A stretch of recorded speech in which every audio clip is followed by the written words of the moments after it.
So your first step is to help the dogs get over the initial excitement of seeing each other. So you go ahead and start this at a distance, both dogs on leash. So I have Nora here walking with me. She is our problem dog in this video. When she sees the dog at a distance, she starts to get pulley and really excited, not walking super great on the leash. So I'll go ahead and stop. She can't go anymore, and I wait for her to make her own decision to turn around, make eye contact with me, and then she's praised. So we continue to do this, getting closer and closer to the dog until she starts to lose interest in that dog and is behaving and paying attention to her owner.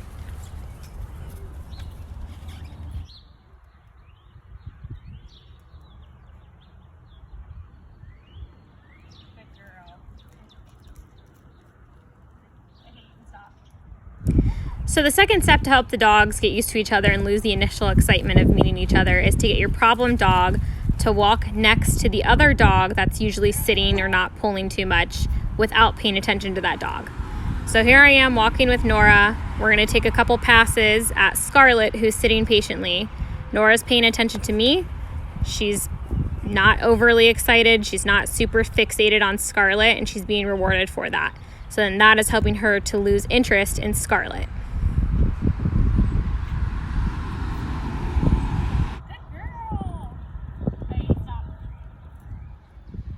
The third step in this leash introduction is to get the dogs to be able to walk past each other without being able to sniff or say hi with the owners in between. So both owners need to have a good handle on the leash.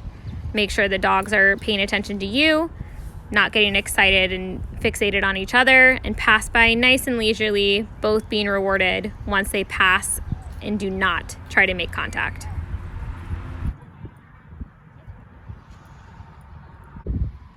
So our fourth step is similar to the third step, except this time you have the dogs walking next to each other in the middle. Owners are on the outside. Again, maintaining good leash control of the dog. They want to pass by without saying hi to each other, listening to the owner, being rewarded for continuing their walk, nice and calm.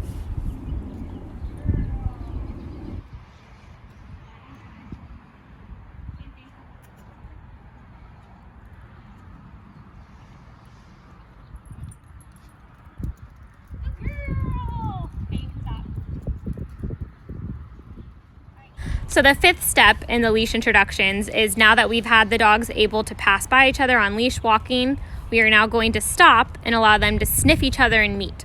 So Scarlet and Nora have done this a couple times previously, so they're both interested in the treats. But at this point, some dogs might be very obtrusive in each other's faces. So you want to make sure you are pulling the dogs away from each other before it gets overly excited. So let the dogs do an initial sniff, recall them by their names, and take the opposite direction away from each other, then start back over.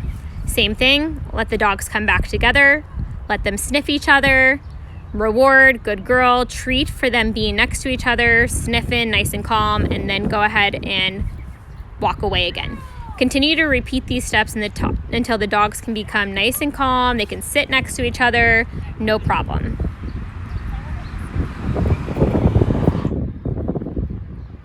At this point, once the dogs are over the initial excitement, they're nice and calm, sniffing each other on the leash, hopefully ready to play or tolerate each other. You can go ahead and move these meetings to a backyard. You can keep the quote-unquote problem dog on leash and the other dog off leash, slowly working to be off leash, keeping an eye on them and continuing to reward the dogs for their good behavior and separating them for bad behavior. If the dogs aren't quite ready to move to the backyard, they're still pulling on the leash, not super comfortable with each other, not relaxed, that's okay. Go ahead and take a break, and maybe later that same day or the next day or a couple days later, go ahead and repeat steps 1 through 5, letting the dogs desensitize to each other, lose that initial excitement, and they're gonna be a lot more better behaved for you. They're not gonna be overly stimulated and wanting to get into each other's faces because it's not gonna be as exciting anymore. Thank you for listening.